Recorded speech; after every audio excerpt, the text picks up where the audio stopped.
Bueno, pues yo creo que básicamente por tres motivos, ¿no? Primero porque tiene que garantizar los beneficios de los empresarios, ¿no? Que han hecho las inversiones, luego porque tiene unos costes de administración y gestión muy elevados, y luego porque se fija fundamentalmente en las actuaciones a corto plazo sin pensar en el medio y largo plazo, que es muy importante en el tema de salud. Es decir, hace intervenciones en las que busca una rentabilidad rápida, ¿no?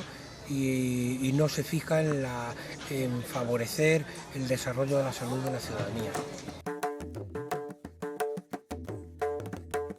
La calidad de la sanidad pública por encima de la provisión privada es, primero, bueno, porque tiene muchos más profesionales, ¿no?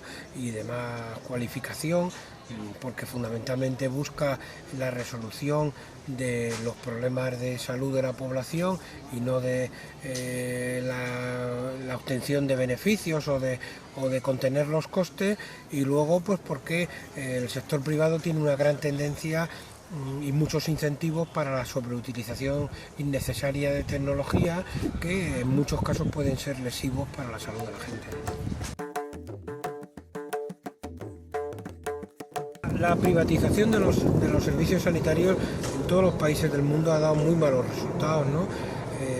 El ejemplo más conocido es el del Reino Unido, donde se pasó de un servicio nacional de salud a una situación en la que la provisión está mayoritariamente privatizada, sin incrementar de una manera muy notable los costes.